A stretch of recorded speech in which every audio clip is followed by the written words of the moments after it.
오늘의 주요 뉴스입니다. 쿠팡 개인정보 유출 사태와 관련해 박대준 대표가 오늘 전격 사임한 가운데 미국 본사 임원이 임시 대표로 선임됐습니다. 이재명 대통령의 통일교와 정치권의 유착 의혹에 대해 여야와 지위 고하와 관계없이 엄정하게 수사하라고 지시했습니다. 수학과 영어 과목 난이도 조절 실패로 오승걸 교육과적 평가원장이 입시에 혼란을 야기한 점에 책임을 통감한다며 사임했습니다. 여러분 안녕하십니까? 쿠팡의 대표가 물러났습니다. 개인정보 유출 사태가 커지면서 사실상 경질된 것으로 보입니다. 후임으로 해롤드 로저스, 쿠팡 최고관리 책임자 겸 법무총괄이 임시 대표로 선임됐습니다. 로저스 대표는 신뢰 회복에 집중할 것이라고 강조했습니다. 하지만 실질적인 최고 책임자인 김범석 의장을 드러내지 않고 대표만을 경질했다는 지적도 나옵니다. 먼저 정설민 기자가 보도합니다. 제가 한국 법인의 대표로서 끝까지 책임을 지고 사태가 조기에 수습되도록 최선의 노력을 다하겠습니다. 개인정보 유출 사태를 끝까지 책임지겠다던 박대준 쿠팡 대표가 사임했습니다. 박 전 대표는 국민께 실망드려 죄송하다며 이번 사태의 책임을 통감하고 모든 직위에서 물러나기로 했다고 밝혔습니다. 쿠팡이 개인정보 유출 사실을 밝힌 지 11일 만입니다. 쿠팡의 고객들과 국민들에게 심려를 끼쳐드려서 너무 죄송한 말씀과 사과의 말씀을 드리고 싶습니다. 부실한 사과문과 보상 문제, 정관 채용 논란 등 파장이 걷잡을 수 없이 커지면서 사실상 경질된 거란 분석이 나옵니다. 쿠팡은 임시 대표로 미국 본사의 법무총괄인 해롤드 로저스 최고 관리 책임자를 선임했습니다. 김범석 의장의 하버드대 동문으로 쿠팡 내부에서 김범석의 복심으로 평가받습니다. 로저스 대표는 사내 메시지를 통해 우리의 우선순위는 명확하다며 이번 사태를 철저히 대응하고 신뢰를 회복하겠다고 밝혔습니다. 국내 소비자들과의 대화나 소통을 한다는 의지보다도 소비자들의 어떤 불만을 법적인 대응으로 대응하겠다는 의지를 읽힙니다. 미국 본사가 사태를 직접 수습하겠다는 의지를 드러낸 거란 해석과 함께 일각에서는 한국에 없는 외국인 대표를 내세운 것이 책임 회피로 보인다는 지적도 나옵니다. MBN 뉴스 정세민입니다. 이제 관심은 오늘 17일 국회에서 열리는 쿠팡 청문회에 쏠리고 있습니다. 김범석 의장 출석은 불투명하고 로저스 대표가 출석할 예정인데 앞에서 전해드린 대로 책임 회피 논란 사그러들지 않고 있습니다. 이어서 최돈희 기자입니다. 국회 쿠팡 청문회의 핵심 쟁점은 개인정보 유출 사태의 원인 규명과 책임 소재입니다. 이와 관련해 핵심 증인인 김범석 쿠팡 INC 이사회 의장과 박대준 전 대표, 강한승 전 대표 등이 채택됐습니다. 최대 관심은 김 의장의 출석 여부입니다. 여기에 전격 교체된 해롤드 로저스 대표도 또 다른 변수입니다.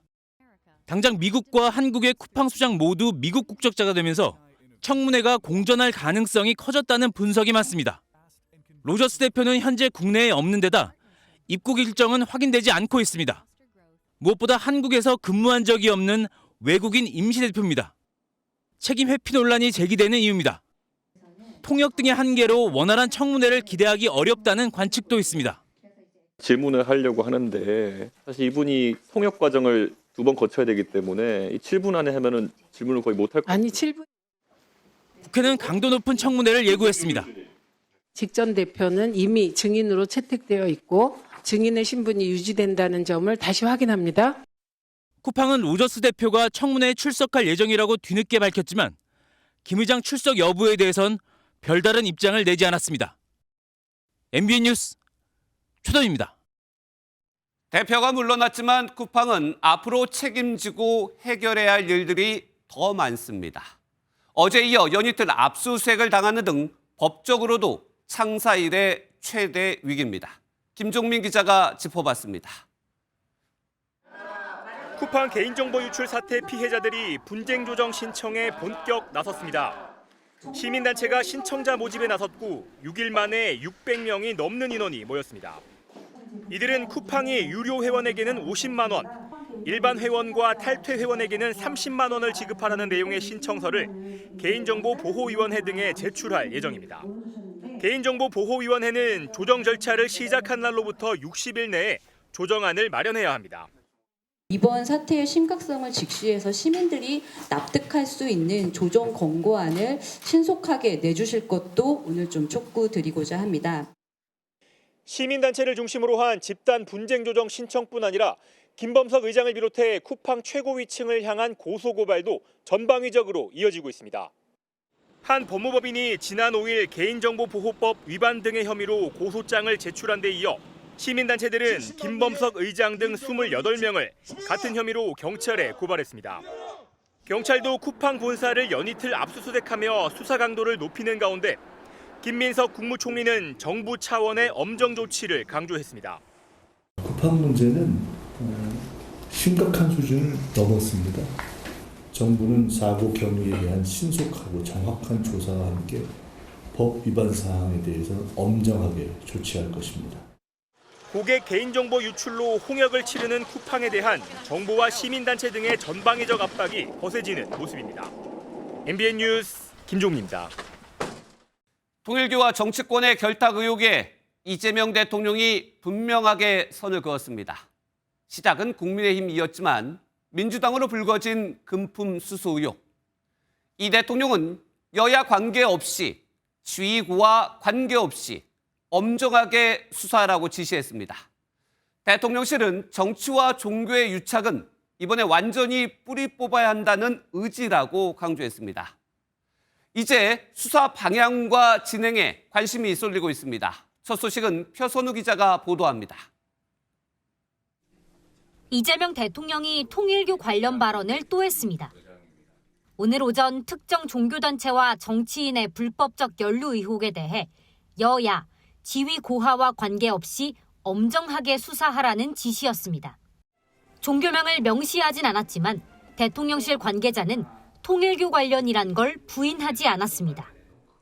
이 대통령은 지난주에 이어 어제 국무회의에서도 사실상 통일교 관련 발언을 했습니다. 법제처장님, 저번에 제가 말씀드린 거 종교단체 정치 개입하고 그 불법 자금으로 이상한 짓 하고 하는 거 해산 방안 검토하라고 한 거 하셨어요? 불과 하루 만에 통일교 관련 지시가 또 나오자 발언 배경에 관심이 커지고 있습니다. 일각에선 여권에도 금품을 제공했다고 주장하는 통일교를 향한 경고성 발언이란 해석도 나옵니다.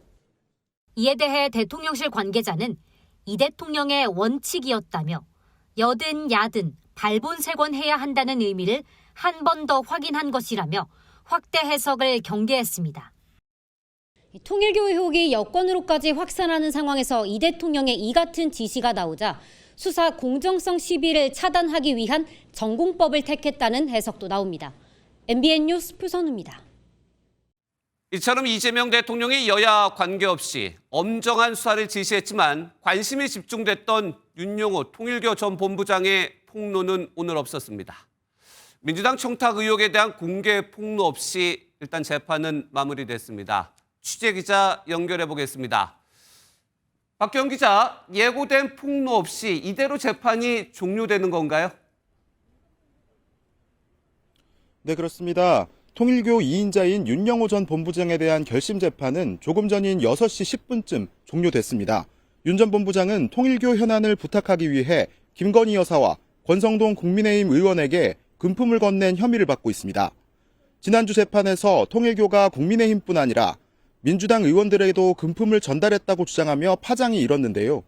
오늘 자세한 폭로를 하겠다고 예고해서 법정에는 수많은 방청객이 몰렸고 결국 중계법정까지 설치되며 재판 시작이 지연되기도 했습니다. 하지만 막상 재판이 시작된 뒤 열린 최후 진술에서 윤 전 본부장은 민주당 청탁 의혹에 대해선 입장을 밝히지 않았습니다. 윤 전 본부장은 깊이 반성하고 있다면서도 교단과 무관한 사적 동기는 없었다고 울먹이며 재판부에 호소하는 데 그쳤습니다. 그렇다면 특검은 윤 전 본부장에 대해 재판부에 몇 년을 선고해달라고 요청했나요? 네, 김건희 특검팀은 윤영호 전 본부장에게 징역 4년을 구형했습니다. 윤 전 본부장이 막대한 자금력을 이용해 정치 권력과 결탁해 공권력을 부당하게 이용했다며 중형 선고가 불가피하다고 설명했습니다.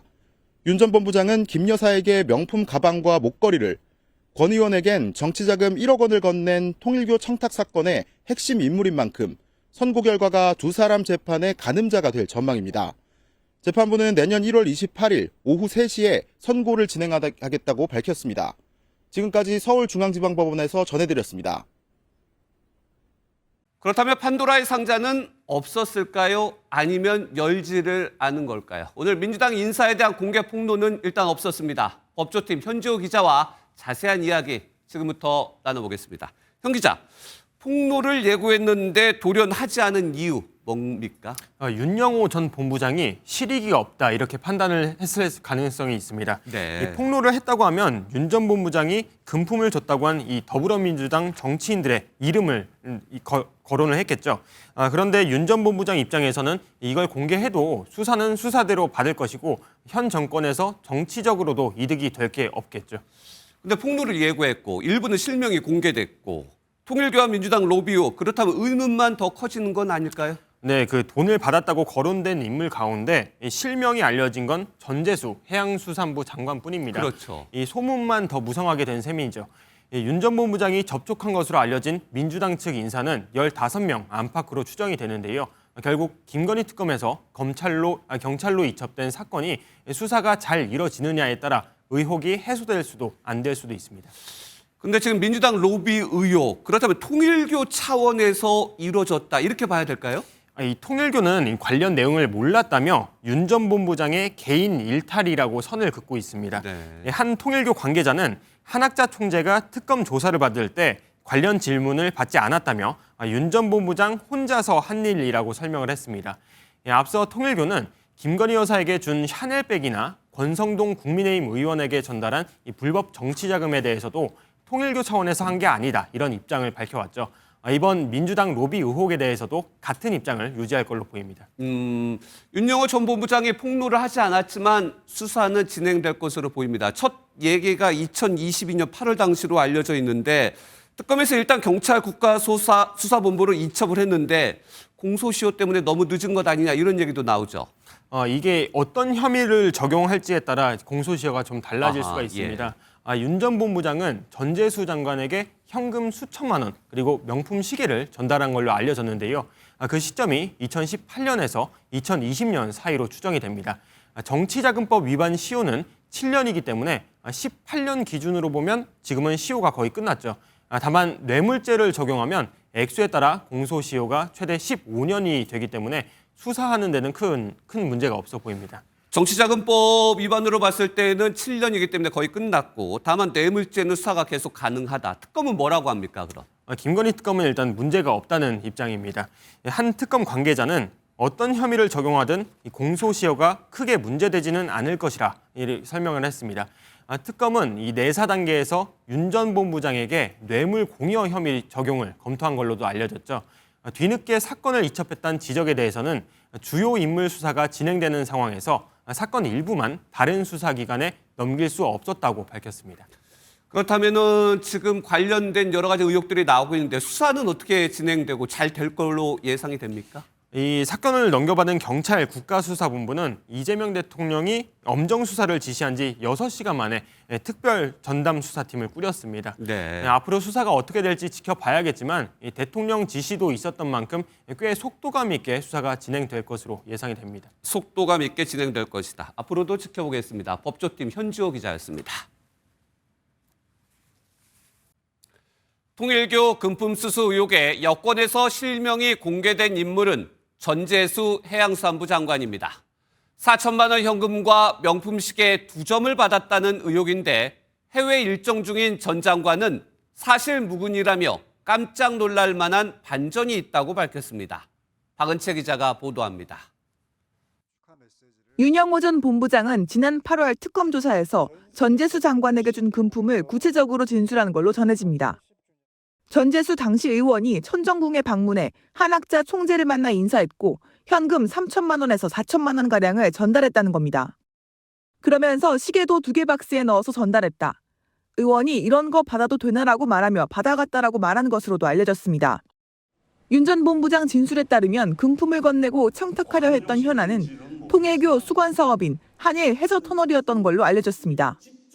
출장 일정으로 미국 뉴욕에 있는 전 장관은 오늘 언론 인터뷰를 통해 사실 무근이라는 점을 강하게 어필했습니다.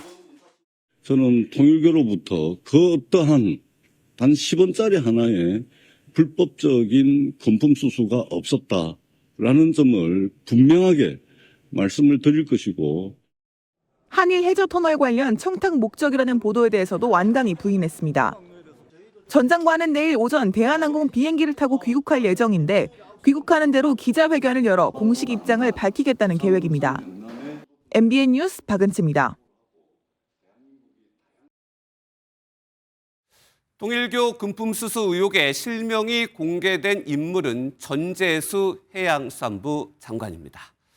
다음 소식입니다. 민주당은 다소 안도하는 분위기지만 긴장감은 여전합니다. 이미 일부 실명이 공개된 만큼 정권이 위험할 수 있는 심각한 문제라는 말도 나왔습니다. 민주당 분위기와 상황은 정태진 기자가 취재했습니다. 우리는 국민의힘과 다르다며 통일교 연루 의혹을 부인해왔던 민주당. 윤영호 전 통일교 본부장 입에서 민주당 전현직 인사들의 실명이 폭로되진 않았지만 긴장감이 높아지고 있습니다.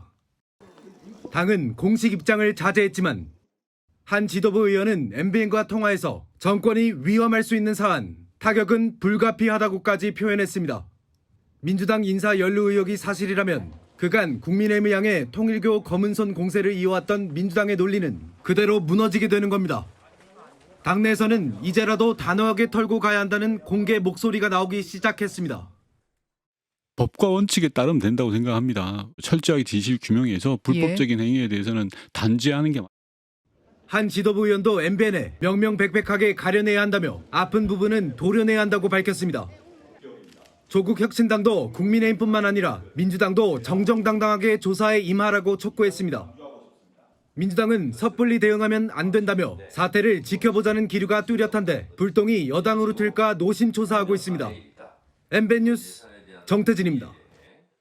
국민의힘은 그동안 정교 유착 게이트를 내세워 야당을 압박하던 민주당을 향한 반격에 나섰습니다. 금품 수수 의혹을 받는 전재수 해양수산부 장관을 고발할 예정입니다. 이어서 정예린 기자입니다. 국민의힘은 결국 통일교 수혜자는 민주당이라는 것이 드러났다고 역공을 폈습니다. 민주당 의원 실명이 한 명이라도 나오면 엄청난 역풍에 휩싸일 것이라고 경고했습니다. 그 종교단체가 위헌 위법이어서 해산되어야 된다면 그러면 당연히 민주당은 해산되어야 할 정당일 것입니다. 통일교 금품 수수 의혹을 받는 민주당 소속 전재수 해양수산부 장관을 고발하겠다고도 밝혔습니다. 정치자금법 공소시효 끝나려면 이제 한 달여밖에 남지 않았습니다. 누가 봐도 전재수 장관 구하기를 위한 특검의 편파적인 플레이입니다. 그러면서 이재명 대통령까지 공격 전선을 넓혔습니다. 송원석 원내대표는 이 대통령이 통일교 해산을 운운하는 건 감추고 싶은 또 다른 진실이 있는 것 아닌가 하는 의구심을 가진 국민이 많다고 꼬집었습니다. 국민의힘은 당내 법률자문위원회의 검토를 통해 수사를 지휘한 민중기 특별검사와 수사관 전원을 고발할 계획입니다. MBN 뉴스 정예린입니다. 네, 다음 소식입니다. 막판 협상에 나섰던 코레일과 철도노조가 끝내 합의를 이루지 못했습니다. 이대로라면 당장 내일 오전 9시부터 총파업에 들어갑니다. 서울역에 나가 있는 취재기자 불러보겠습니다. 네, 이시열 기자, 협상이 결렬됐다는데 이대로라면 내일 오전부터 이 운행에 차질을 빚는 건가요? 네, 그렇습니다. 정확히는 내일 오전 9시부터 파업이 시작됩니다. 출근 시간은 그 이전이라 괜찮겠지만 낮 시간도 문제고 특히 퇴근길이 걱정입니다. 비상수송체제에 들어간 코레일은 출퇴근 시간대 수도권 전철과 KTX에 동원 가능한 자원을 총투입해 운행 횟수 확보에 나섰는데요. 당장은 그래도 열차 운행에 큰 차질이 빚어지진 않겠지만 장기화하면 문제가 될 것 같습니다. 이와 함께 서울 지하철도 내일은 9호선이, 모레는 나머지 호선들이 파업을 예고해 현실화될 경우 철도 대란이 우려됩니다. 이에 서울시도 출퇴근 시간대 버스를 대폭 늘리고 지하철 비상열차를 편성하는 등의 대책을 마련했다고 밝혔습니다. 예, 철도노사는 지금 왜 입장을 좁히지 못하고 있는 건가요? 네, 쟁점은 바로 성과급입니다. 다른 공기업들과 달리 성과급 기준이 기본급의 80%밖에 안 되기 때문입니다. 100%로 올려달라는 게 철도노조의 요구입니다. 하지만 이 안건이 기획재정부의 공공기관 운영위원회에 상정되지 않은 사실이 알려지면서 노조가 협상 결렬을 선언한 겁니다. 다만 과거에도 밤새 극적 타결을 이룬 바 있어 파업 시작 전에 전격 철회될 가능성은 있습니다. 지금까지 서울역에서 전해드렸습니다. 예, 이번엔 안타까운 소식입니다. 1960년대 한국 영화 황금기를 이끌었던 이 원로 배우 김지미 씨가 향년 85세로 세상을 떠났습니다. 데뷔 후 수백 편이 넘는 작품 활동에 파란만장한 개인사까지 영화보다 더 영화 같았던 한 여배우의 생애를 심가현 기자가 돌아봤습니다. 악역 캐릭터의 서막을 연 1세대 장희빈이자 뚜렷한 이목구비가 돋보이던 동양의 엘리자베스 테일러. 1960, 70년대를 풍미한 영화배우 김지미 씨가 향년 85세로 세상을 떠났습니다. 최근 대상포진을 앓으며 건강이 악화돼 지난 7일 미국에서 유명을 달리한 것으로 알려졌습니다. 1957년 17의 나이에 황혼열차로 영화계에 데뷔한 김 씨는 별은 내 가슴에, 하녀, 춘향전 등을 비롯해 활약한 작품만 700편이 넘습니다. 빼어난 외모와 독보적인 존재감을 인정받으며 2010년에는 화려한 여배우라는 이름으로 영화인 명예의 전당에 올랐습니다. 연기뿐 아니라 영화진흥위원회 위원을 역임하고 영화사 지미필름을 설립하는 등 영화 행정가와 제작자로도 열정을 이어갔습니다. 배우는 영화를 만드는 데 있어서 가장 큰 소재거든요. 소재를 값싸게 굴리지 말고 항시 소중하게 해야 좋은 영화가 생산이 되고. 화려한 커리어 뒤엔 나훈아, 최무룡 등 당대 최고 스타들과의 굴곡 많은 개인사까지 김 씨의 삶 자체가 하나의 영화였습니다. 연기도 사랑도 누구보다 뜨거웠던 여배우가 지상에서의 여정을 마치고 우리 가슴에 영원히 지지 않을 별로 남게 됐습니다. MBN 뉴스 심가현입니다.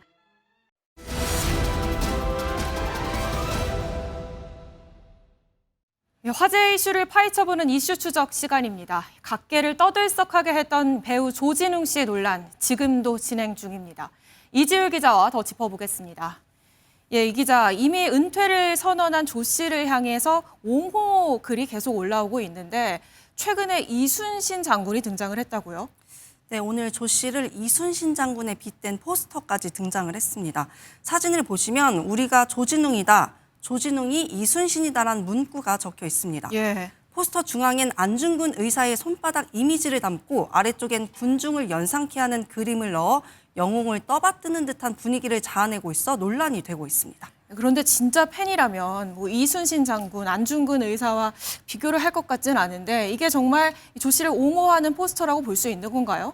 네, 소년범 논란을 둔 갑론을박이 이어지고 있는 것처럼 이 포스터를 보는 시각도 다양합니다. 예. 사진을 좀 더 확대해서 보면 양옆에 성폭행 전과 없는 자만 돌을 던져라, 더불어 사는 삶 제2의 인생 보장하란 글자도 적혀 있는데요. 이를 두고 조 씨를 옹호하는 민주당 인사 등을 비꼬는 게 아니냐는 해석도 나옵니다. 해석이 다양하군요. 그런데 이 소년범 전력이 향후 장래에 계속 영향을 미치는 걸 두고도 이 갑론을박이 계속 진행 중인 것 같습니다. 네, 은퇴 선언과 상관없이 정치권에서도 이런 관련 목소리가 나오면서 진영 논쟁으로도 번지고 있습니다. 네. 특히 조 씨가 이재명 대통령과 영화 관람을 하는 등 대표적 친여 성향 연예인으로 꼽혀왔다는 점이 작용하고 있습니다. 온라인에서도 갑론을박이 한창입니다. 청소년 시절 범죄는 갱생 목적이다, 반성해서 열심히 살고 있는데 은퇴는 너무하다는 의견과 철없을 때 강도 성범죄가 그럴 수 있는 거냐, 본인 딸이 당했으면 이런 말이 나오겠냐는 대립이 팽팽합니다. 예, 연예계 이슈가 사회 문제 또 정치권으로도 확산하는 상황인데 가장 고심이 깊은 건 광고계나 방송계일 것 같습니다. 이 개봉을 앞둔 이 작품의 위약금 문제 아직 해결이 되지 않은 거죠? 네, 조 씨가 물어야 할 위약금이 무려 100억 원대에 달할 거란 전망이 나오고 있습니다. 예. 이미 촬영을 다 마치고 내년 방송만을 앞두고 있는 작품 시그널2 때문으로 보이는데 업계에선 제작사가 위약금 소송을 제기하면 최대 100억 원 규모가 될 수 있다는 전망이 나옵니다. 이 시그널2 같은 경우엔 조진웅은 주연이 아닌 전부라는 말이 나올 만큼 비중이 커서 사실상 편집도 어려울 거란 관측입니다. 이미 광고계와 방송사에서 조 씨가 출연한 영상에 다시 보기마저 삭제하고 있는 만큼 제작사의 고심은 깊어지고 있습니다. 시그널2 관계자는 작품 개봉과 위약금 여부 등을 묻는 질문에 전반적으로 논의 중이라며 말을 아꼈습니다. 예, 법적 분쟁으로 이어질 수도 있겠군요. 지금까지 이슈 추적 이지율 기자였습니다. 예, 이어지는 정치권 소식에선 두 인물에 주목해 보겠습니다. 한 사람은 정치권을 떠난 반면 다른 사람은 정치 한복판에 뛰어들었는데요. 먼저 국민의힘 이뇨한 의원, 진영 갈등이 국민을 지치게 한다며 의원직 사퇴를 선언했습니다. 김현 기자가 보도합니다. 굳은 표정의 임요한 의원이 국회 기자회견장으로 들어섭니다. 마이크 앞에 선 임요한 의원은 지난 1년 6개월의 의정 활동을 마무리한다며 의원직 사퇴를 공식 발표했습니다. 희생 없이는 변화가 없습니다. 저 자신부터 모든 기득권을 내려놓고 비상계엄 이후 양극단으로 갈라진 정치권을 비판하기도 했습니다. 계엄 이후 지난 1년간 이어지고 있는 불행한 일들은 대한민국 미래를 위해 극복해야 할 일이라고 생각합니다. 대한민국 1호 특별 귀화자로 잘 알려진 임요한 의원은 의사 출신 정치인으로 윤석열 정부에서 집권 여당의 혁신위원장을 지냈고 22대 총선 비례대표로 국회에 입성했습니다. 장동혁 국민의힘 대표 등 당 지도부가 사퇴를 강하게 만류했지만 임요한 의원은 뜻을 굽히지 않은 것으로 전해졌습니다. 임요한 의원의 자리는 국민의힘 조직강화특별위원인 이소희 변호사가 이어받을 예정입니다.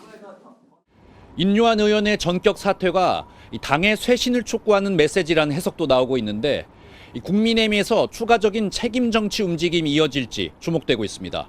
MBN 뉴스 김현입니다. 예, 이렇게 인 의원이 정치권을 떠났다면 이 정치 한복판에 뛰어든 인물은 정원호 성동구청장입니다. 대통령의 공개 칭찬 이후 오늘 공개 행보에 나섰는데요. 자신은 순한 맛 이재명이라며 서울시장 출마 가능성을 시사했습니다. 안유정 기자입니다. 이재명 대통령으로부터 일을 잘하기는 잘하나 보다라며 공개 칭찬을 들었던 정원호 성동구청장. 국민의힘 소속 오세훈 서울시장은 정 구청장에 대해 민주당의 다른 서울시장 후보군과 다르다고 평가했습니다. 여권의 잠재적 서울시장 후보로 단숨에 시선을 끌어모은 정 구청장이 책 출간을 계기로 공개 행보에 나섰습니다.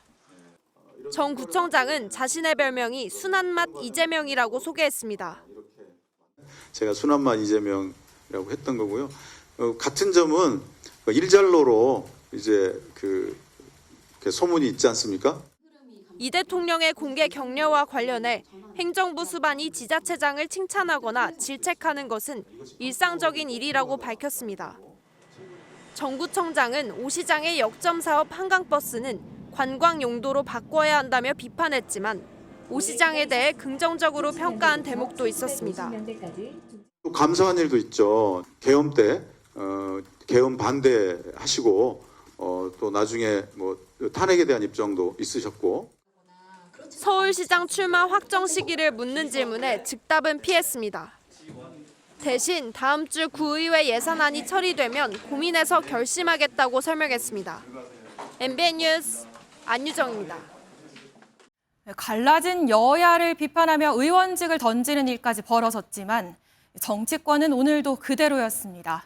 민주당은 내란 척결을 강조했고 국민의힘은 8대 악법을 저지하겠다며 천막농성에 돌입했습니다.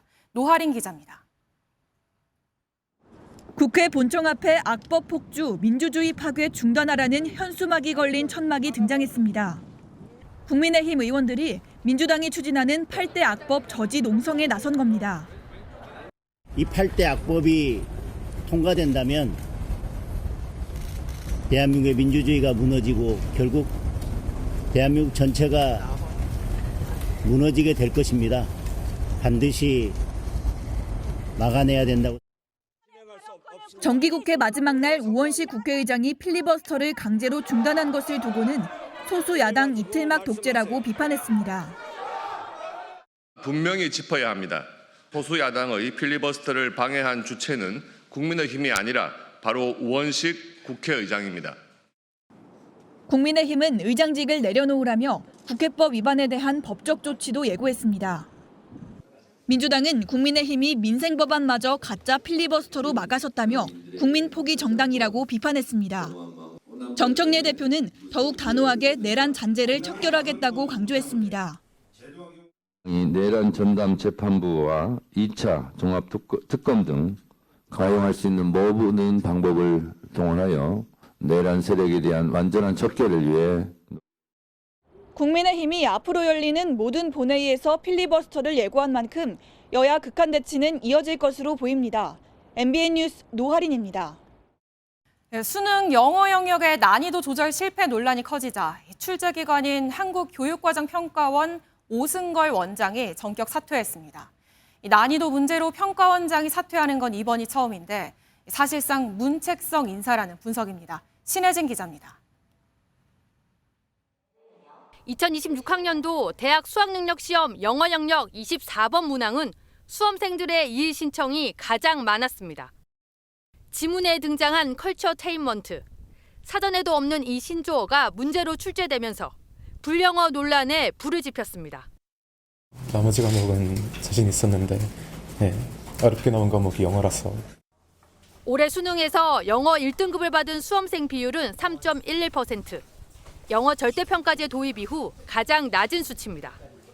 과도한 사교육 완화를 위해 2018년부터 절대평가제를 시행했지만 이번 시험에선 지나치게 어려운 문제가 출제되며 제도 취지가 무색해졌다는 지적이 잇따랐습니다.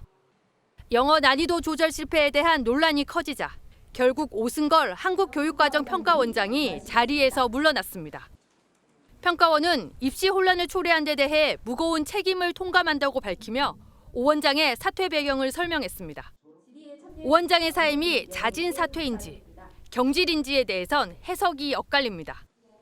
다만 학생과 학부모, 교육단체의 거센 비판과 함께 대통령실에서 공개적으로 대책을 요구한 직후 이뤄졌다는 점에서 사실상 문책성 인사라는 관측에 무게가 실립니다. 난이도 조절 실패, 더 나아가서 수능 관리 체계의 문제점을 객관적이고 엄정하게 조사해서 보고해 주시기 바랍니다.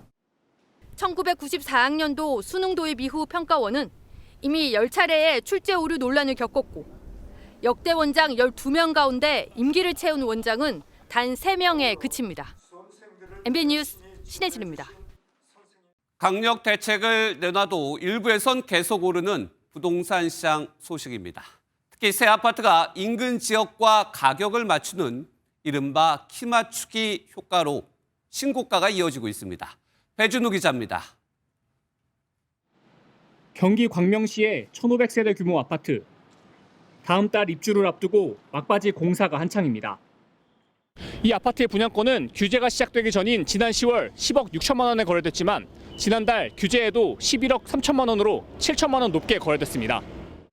연이은 대책으로 대출이 막히면서 거래량은 줄었지만 여전한 신축 아파트 수요에 상승 거래가 이어지는 겁니다. 바로 옆 대단지 새 아파트도 호가가 신고가 거래보다도 1억 원 넘게 오르면서 고공행진을 이어가고 있습니다. 거래량은 확실히 많이 감소했고 계속 호가가 올라가고 있는 중이고 신축에 대한 기대와 수요자들이 있기 때문에 3중 규제에 들어갔음에도 집값이 오른 곳은 이곳뿐만이 아닙니다. 안양 동안구가 한 주 전보다 상승폭이 2배 넘게 높아졌고 의왕시와 수원, 팔달, 영통, 하남시 등도 상승폭을 키우고 있습니다. 신축 선호의 청약 경쟁률도 높아져 서울 강남권 아파트들은 300대 1을 넘었고 성남 분당구에서도 세 자릿수 경쟁률이 나왔습니다. 게다가 올해 3만 7천 가구였던 서울 아파트 입주 물량이 내년엔 1만 가구 남짓으로 줄어들 예정이어서 신축 선호는 더 심해질 전망입니다. MBN 뉴스 배준우입니다. 더 좋은 직장을 다니기 위해 그만뒀는데 더 힘들어졌습니다. 요즘 청년들 이야기라고 합니다. 그러다 보니 30대 실업자 수는 전년보다 30% 가까이 급증했습니다. 이승훈 기자가 취재했습니다. 30세 남성 A씨는 4년의 직장 생활 끝에 다시 취업준비생이 됐습니다. 지난해 5월부터 전문직 시험 준비를 시작한 지 1년 반째. 퇴사 후 제도전을 선택한 건 월급과 근무 여건 등이 더 좋은 곳에서 일하기 위해서입니다. 업무 강도에 비례하지 않는 소득을 받게 되다 보니까 좀 더 이제 나은 삶을 위해서 공부를 하게. 국가 데이터처 조사 결과 A씨처럼 재취업 도전을 위해 실업 상태인 사람은 작년보다 7천 명이 늘어 62만 명을 돌파했습니다. 더 나은 직장으로 옮기고 싶지만 취업문이 만만치 않은 겁니다. 특히 30대에서 이런 경향이 두드러져 전체 30대 실업자 수는 16만 4천 명으로 1년 전보다 30% 가까이 껑충 뛰었습니다. 최근에 경력직 채용 위주로 간다든지 수시 채용이라든지 그런 부분들이 좀 청년층에게 어려운 것 같고, 이에 따라 지급되는 실업급여 역시 계속 늘고 있습니다. 지난달까지 실업급여 누적 지급액은 11조 4,700억 원을 기록했습니다. 이는 코로나19 이후 역대 최대입니다.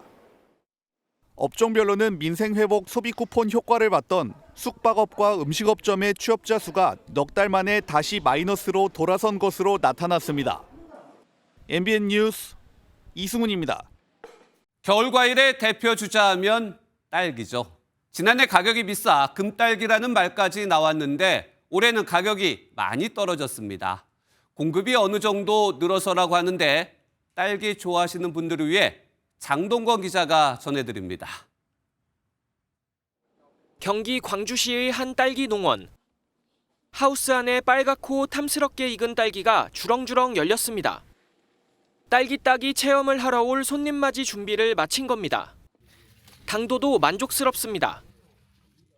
보통 한 11브루스 정도 나오는데 12.9면 잘 나오는 거죠. 오늘 날씨만 더 좋았으면 더 잘 나올 수 있었는데 날씨 좀 민감해요. 딸기는 이렇게 꽃이 피고 보통 45일이 지나면 익는데 올해는 일조량이 풍부해 빨리 자라면서 수확 시기도 앞당겨졌습니다. 늦더위와 장마로 모종 심기부터 늦춰졌던 지난해와 달리 올해는 딸기 농가들의 초반 출하량이 늘면서 가격도 낮아졌습니다. 딸기 대표 품종인 서량 도매 가격은 이달 초 하락세를 보이며 평균 18,000원대로 떨어졌습니다. 1kg짜리 한 상자에 2만 원도 안 되는 건데 작년보다 3,000원 가까이 쌉니다. 대형마트에서도 500g 한 팩에 12,000원. 1kg에 2만 원도 안 되는 가격에 파는 곳도 있습니다. 네, 금딸기라는 말이 있어도 실제로 비싸가지고 초반에는 잘 못 사 먹었는데 그래도 올해는 조금 싸진 것 같아서 하나 구매하려고. 올해는 공급이 탄탄하게 받쳐줘 가격이 크게 오르진 않을 거라는 관측이 나와 딸기 매니아들의 입맛을 겨울 내내 사로잡을 전망입니다. MBN 뉴스 장동건입니다. 건강 관련 소식입니다. 천식이라고 하면 기침병 정도로 알고 계신 분들 많으신데 매우 위험할 수 있습니다. 당장 숨이 멎을까 공포 속에서 하루하루를 버텨내는 중증 천식 환자들이 있습니다. 최은미 기자가 만나봤습니다. 침대 머리맡에 빼곡한 약들. 잠깐 앉아있는 순간에도 기침이 끊이지 않습니다. 조금만 움직임이 있어도 숨이 확 차올라요. 그럴 때는 숨이 하나도 안 쉬어져요. 들숨 날숨 하나도 안 되고 그냥 이렇게 상태에서 멈춰요. 그러면 이제 막 눈이 돌아가고 막 그래요. 밤이 되면 더 끔찍합니다. 막 토할 때까지 기침을 해요. 그럼 먹은 거 다 소용없이 약도 다 나오는 거고. 그걸 꼬박 2주 동안 했어요. 20살 이내 씨는 첫 돌도 되기 전부터 중증 천식을 앓았습니다. 뛸 수가 없으니 그냥 놓쳐서 지각하는 것도 일쓰고 갑자기 너무 힘들어서 호흡곤란이 와서 중요한 일을 하지 못하고 캔슬한 적도 꽤 있고. 중증 천식은 염증을 일으키는 백혈구의 일종인 호산구가 과도하게 증식하며 숨이 끊어질 듯한 호흡곤란이 유발되는 질환입니다.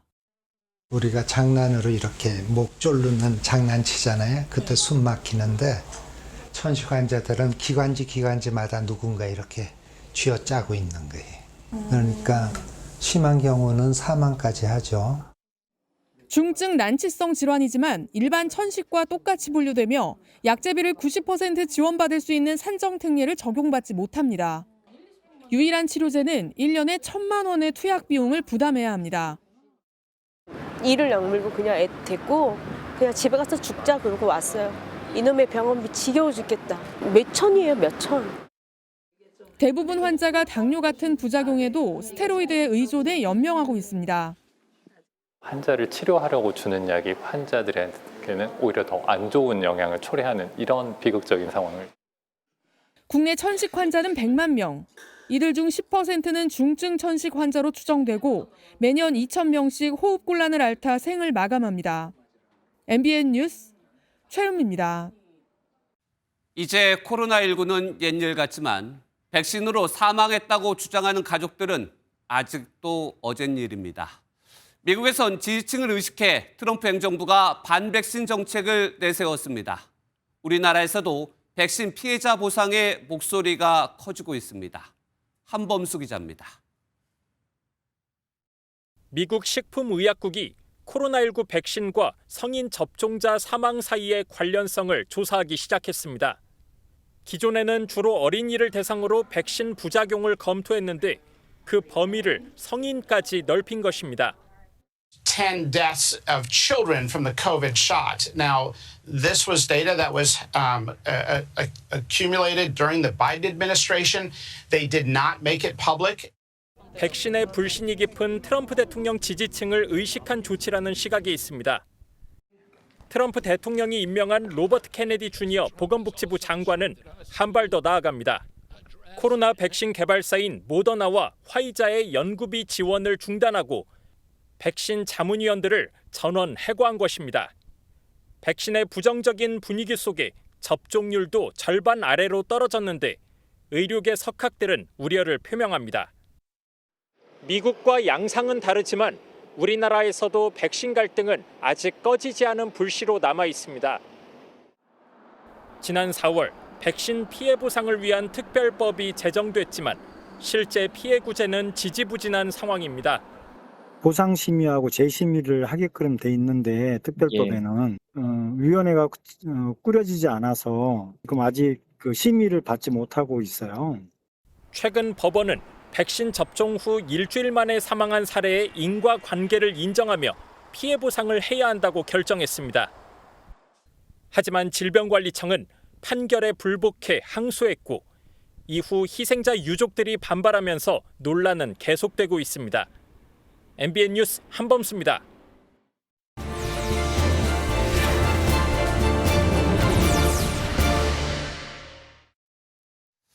북한에서 최대 정치 행사인 노동당 전원회의가 소집됐습니다. 그러자 북한 매체도 평양 대규모 주택 건설 등 김정은 위원장의 성과 부각에 분주한 모습입니다. 김세희 기자입니다.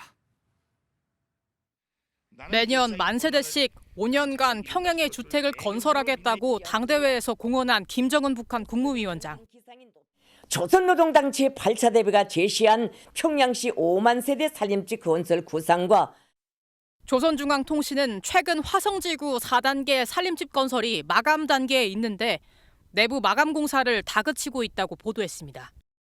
내년 초 예정된 9차 당대회에서 8차 당대회의 성과 결산을 앞두고 북한이 분주한 모습입니다.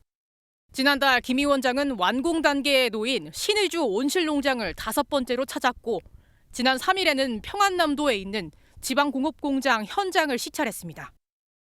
불과 2년도 안 되는 기간에 전국적으로 40개 시군에 현대적인 지방공업 공장들이 일떠선 것은 지방의 눈부신 변혁상을 보여주고 심지어 지방공장 준공 소식을 따로 모아 보도할 정도로 선전에 집중하고 있습니다.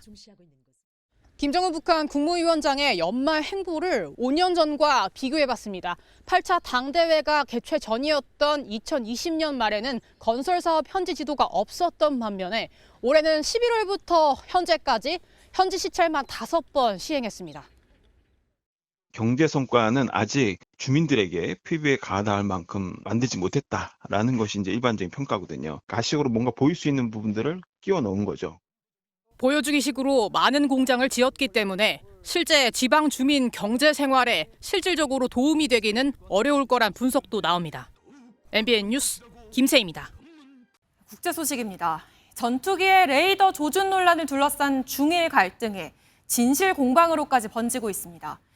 중국이 무전 교신까지 공개하며 일본의 책임을 묻자 일본도 즉각 반발했습니다. 강재묵 기자입니다.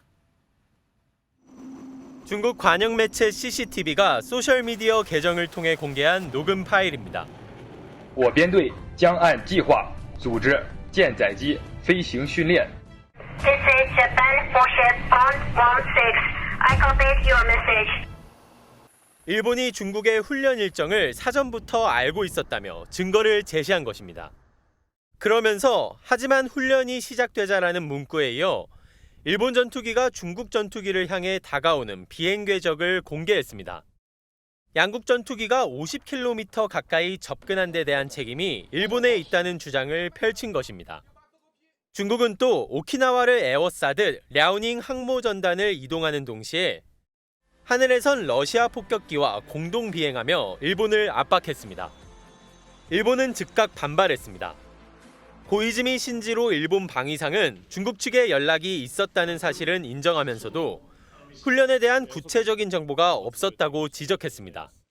訓練を行う時間や場所の緯度、経度を示すノータム、航空情報もなく、船舶等に示す航行警報も事前に通報されておりません。危険の回避のために十分な情報がありませんでした。 이런 가운데 미 국무부는 중국의 레이더 조준이 지역 평화와 안전에 도움이 되지 않는다며 논란 이후 처음으로 일본에 힘을 실어주는 듯한 모습을 보였습니다. MBN 뉴스 강재묵입니다. 자동차 자율주행 시대가 성큼 다가올수록 아직 우려되는 건 이번 뉴스 같은 사고입니다. 중국에서 무인 로봇택시에 사람이 깔리는 사고가 발생했는데요. 자전거에서 넘어진 사람을 제대로 인식하지 못한 걸로 보입니다. 이동현 기자입니다.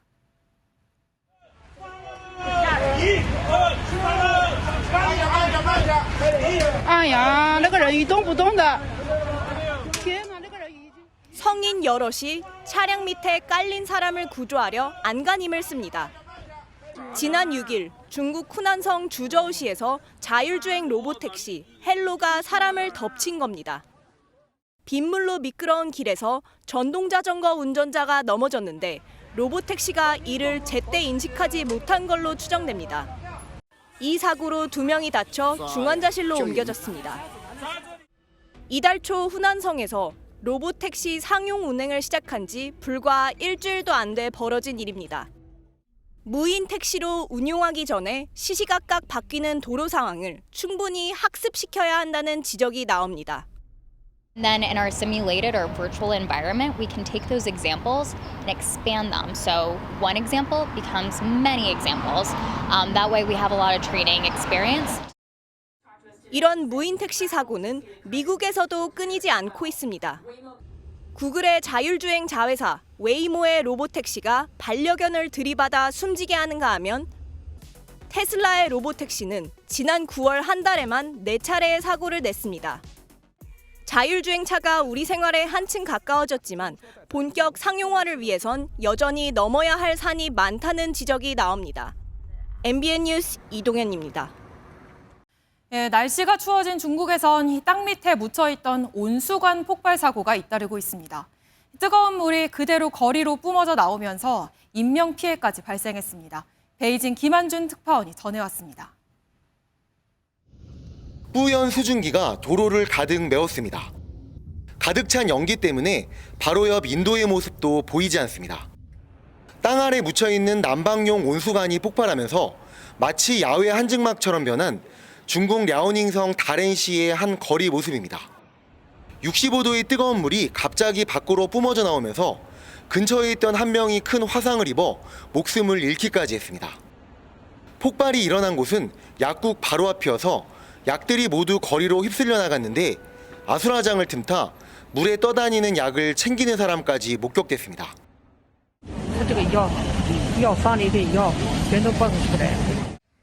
문제는 겨울만 되면 이런 사고가 연례 행사처럼 반복된다는 점입니다. 땅속에서 거대한 흙탕물 기둥이 건물을 집어삼킬 듯 뿜어져 나옵니다. 산시성 타이위안시의 온수관이 원인 모를 이유로 터진 겁니다. 这是那个那啥吧，那个坏了，这水是脏的哎。 북부 지린성 창춘시에서도 최근 온수관이 폭발하며 일대가 아수라장으로 변했습니다. 현지 당국들은 폭발의 정확한 이유를 공개하지 않고 있지만 모두 노후에 따른 것으로 추정되고 있습니다. 중국 전역에 20년이 넘은 온수관이 대부분인 상황이어서 비슷한 사고가 또 발생할 가능성도 배제할 수 없어 보입니다. 베이징에서 MBN 뉴스 김한준입니다. 예, 인도네시아의 수도 자카르타에선 건물 화재로 22명이 숨졌습니다. 이 건물에 드론 업체가 있었는데 배터리 충전 과정에서 불이 난 걸로 추정됩니다.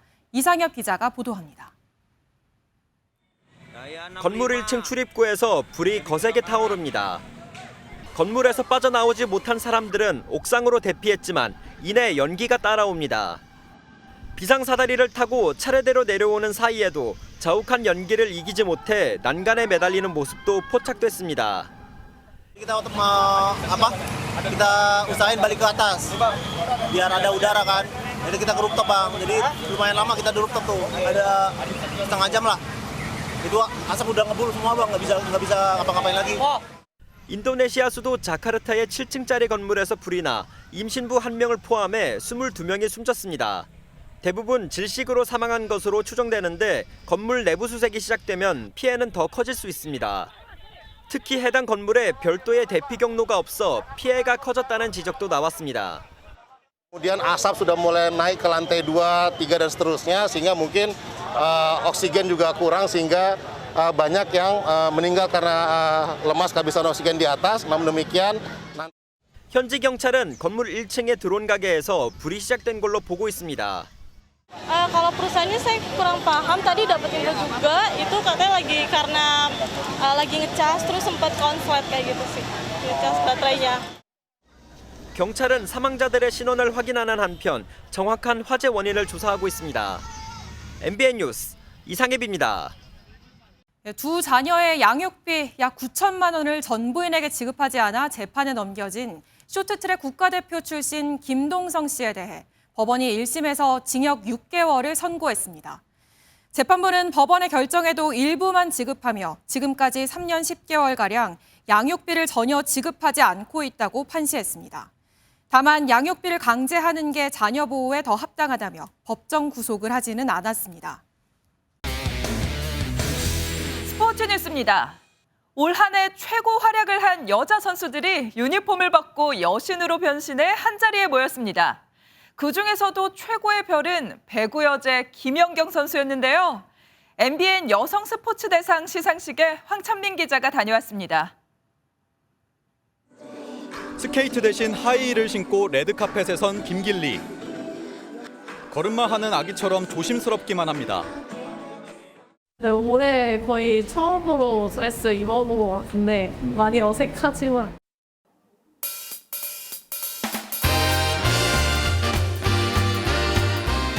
육상 선수 신현주는 금빛 헤어와 어울리는 우아한 드레스 자태를 뽐냈고 매서운 눈빛으로 활시위를 당기던 강채영은 반역 중앙보다 빨간 드레스로 시선을 사로잡았습니다. 지금 조금 많이 떨리는데요. 너무 예뻐서 지금 감격해가지고.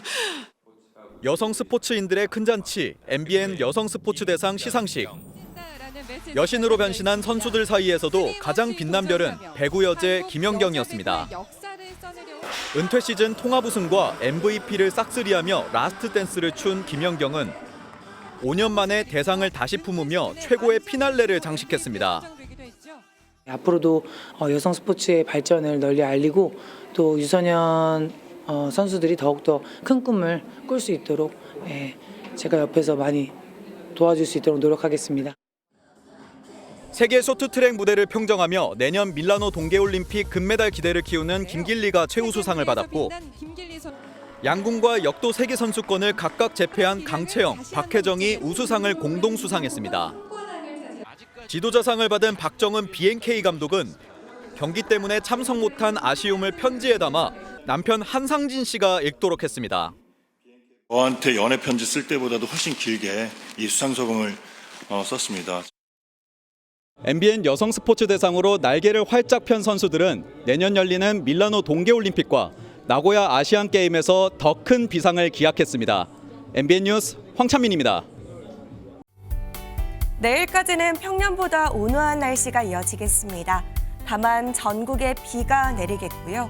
그친 뒤에는 서울의 아침 기온이 영하 4도까지 내려가 다시 추워지겠습니다.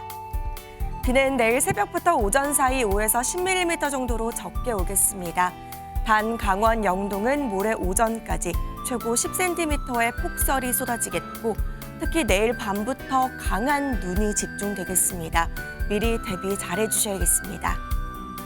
비와 함께 전국적으로 바람도 강하게 불겠습니다.